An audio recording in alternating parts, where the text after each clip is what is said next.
Mera Mateo, Ratsito Arsolo, Ina, Razana Manana Fetch, Rabe Razana Latina, Ari Ramanu Ertaina, e como fampilazana Andriamanitra amin'ny fahadimy taona ihany kosa dia ahitana voalohany Ravangonyirina Lalaina. Ny filoha-hevitra Rabeaja Iasotany ihany. Mpitady-tsoratra Ratsito Arsolo, Mpitahiry-vola Andriamampianaka Dominarasolo, mpitady-tsoratra ny vola Andriamparanjary Tsirevary, Mpanontsaina Andriamanatsoa Artaina sy Ranjoanson Tina Etso.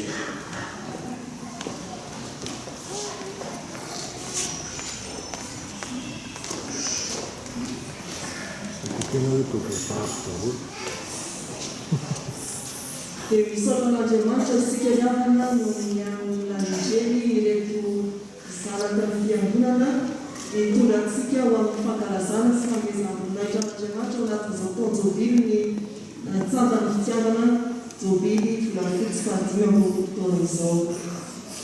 Antena fiarabananareo mpikambana ao anatin'ny tsantany fitiavana perinasa ary didiana manokana ao anatin'izany fiarabana izany koa isika efa nandalo teo amin'ny tsantany fitiavana tamin'ny fanompoana izay miantson'ny tompo antsika. Fiarina ity ampiandohana dia nytaonjo Jobily amin'ny indray ny efa miantson'ny tompo antsika dia miasa sy hanompo eo amin'ny tsantany fitiavana hoe ity taonjo Jobily ity. Ary mitodika aminareo raha ny tsantany fitiavana mba ny komity ny fahadimy amin'ny roapolo taona saroby ny teny Jesoa ao amin'ny Jaona toko fahadimy ambin'ny folo andimy fahaenina ambin'ny folo manao hoe amin'ny anarany Tompo tsy ianareo no mifidy ahy fa izaho no mifidy anareo ka nanindry anareo mba handesy hamono ary hahareta ny vokatrareo. Dia izy ilay mifidy ane ahatanteraka ny teny fitiasany ka ho komity hamonobe metrika ny fiantsony ianareo ny fitantanana izao asa manodidina ny taonjo Jobily izao. Ho an'ny mpikambana rehetra dia aoka ho mpikambana feno fankatoavana mba handrosoa ny asan'Andriamanitra isika mpikambana ny tsantany fitiavana.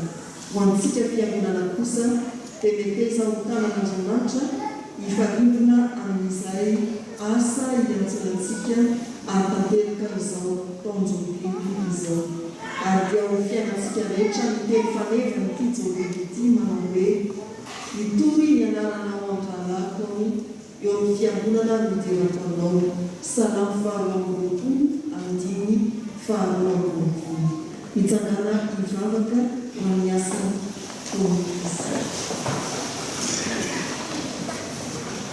Indreko izay Andriamanitra maneho ny fiombonam-pifaliana eo anatrehanao no ny fijoroany ny tsantany fitiavana nandritra ny dimy amby roapolo taona ary ahafahana manamarika fanomezam-boninahitra anao amin'ity taonjo Jobily ity.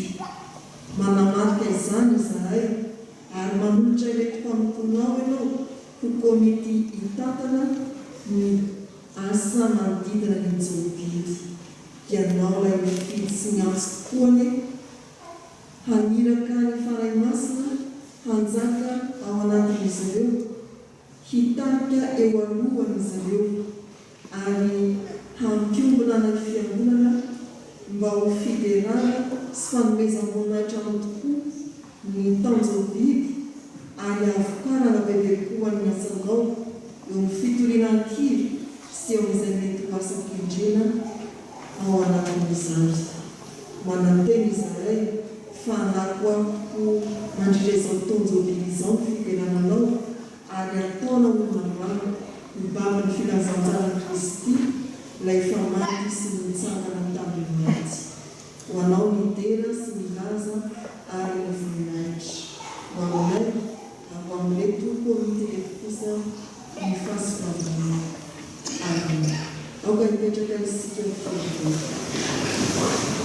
dia anambarantsika teny isaorana sy fanentanana ao anatin'ny solotrasana jeria ny voalohan'ny komite fahadirana.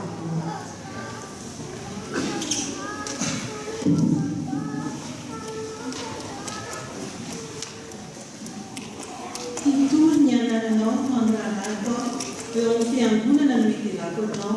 Salama faharoa amby roapolo andiny faharoa amby roapolo izany teny faneva ny fankalazan'Andriamanitra izany noho ny Jobily fadimy amby roapolo taona ny ampilopirany-tsantany fitiavana diavana entinay miara-mananareo amin'ny anaranao.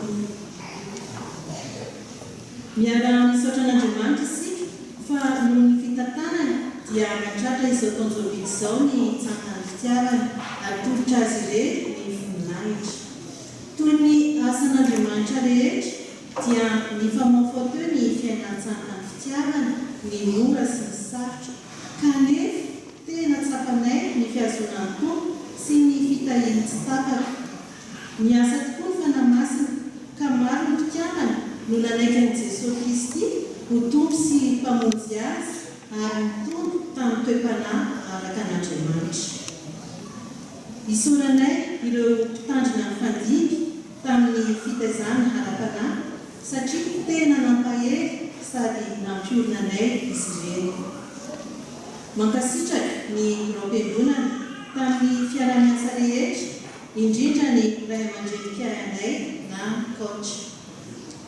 Misaotra ireo mpitarika rehetra nandalo, ny mpamorokira, ny mpitendry, ny chef de cœur ny fanesy ary ireo mpikambana rehetra izay samy mitondra ny anjara publikiny. Matoa mbola mijoro ny korala ankehitriny. Isika rehetra na talona ny ankehitriny no nahatsangana ny tsanga. Tolorana fisaorana koa ny fianakavian'ny mpikambana izay nametraka fitokisana tamin'ny mampolopila ny tsantany fitiavana ka nandefa ny vady na ny zanany ho Beazina Isaiaksy iary asa tato. Nataonareo zava-dehibe ny fanohana, nanohina ny antsinay hatrany ianareo ary naneo ny fiara-miasa tamin'ny fanaterana sy fakana mpikambana tamin'ny fotoana rehetra.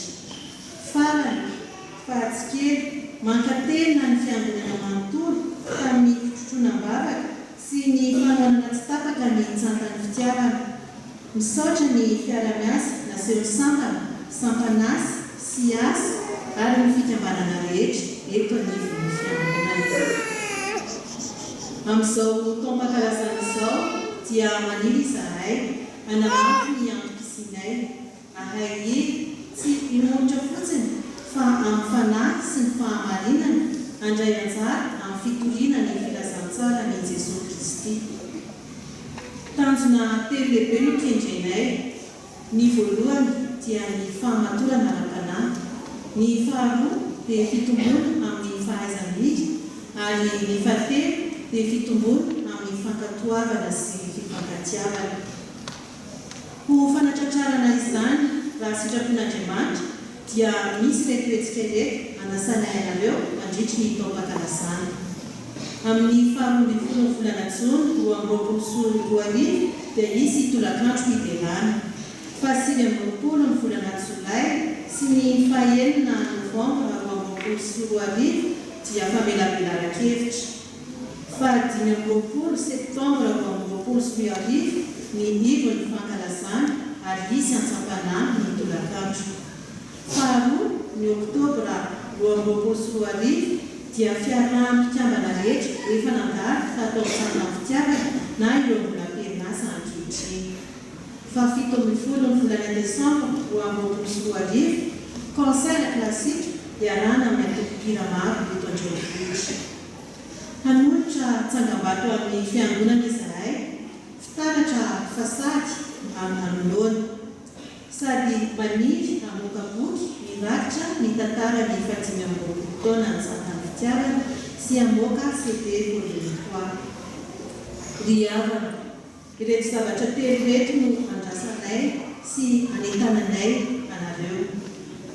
Voalohany dia eto-mbavaka izahay mba hatratrarana ireo tanjona napetraka eo. Faharoa, toany ny asa sy hetsika ataonay, maro ny endrika fanohanana azo atao ataovy anatin'ny diarinao ireo fotoan-dehibe ireo ary tonga vasoatra fa hery lehibe ho anay sady fampiasan'Andriamanitra ny fahatongavanao. Fahatelo, tongava manampy isanay na alefaso ny zanakareo mety misalasala ianao hoe tsy mahay na koa hoe tsatratra fotoana fianarankira sy famerenana dia tsarovy fa ny fanoloran-tenanao no zava-dehibe ao anaty an'Andriamanitra. Koa ratsapanao anatin'ny fonao fa tianao tokoa miaraka mitsanga fitiavana amin'izao fanompony izao dia mandray anao ampifaliana sy ampitiavana izahay isaky ny asabotsy amin'ny ora sasany atao fiangonana. Ary indrindra mivavaka ho anao hiarahantsika miaino teny fanevy manao hoe itomy ny anaranao angalako eo amin'ny fiangonana no fivelako anao ho an'Andriamanitra ireny voninahitra. Amen.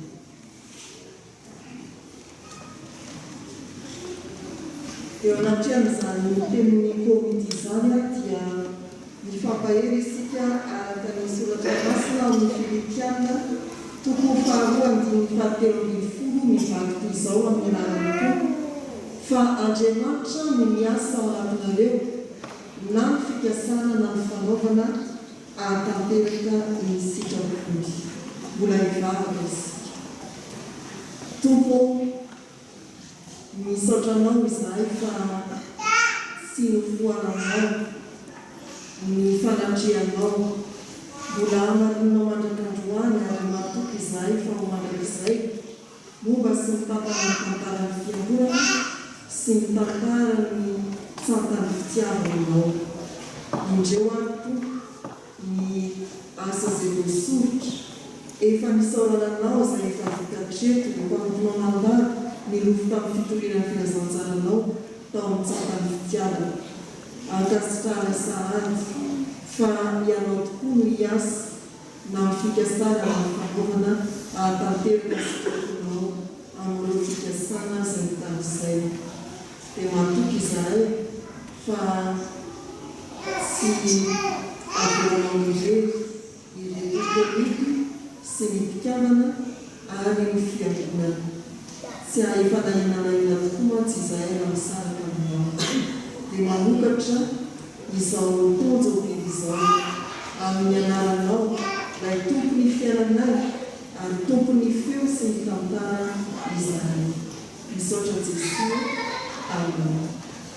Dia amin'ny anaran'ilay zanaka ny fanamasina miakara no manambarana fa misokatra manomboka izao ny fankalazantsika n'Andriamanitra ny taonjo biby fa 5 ambin'ny folo taona ny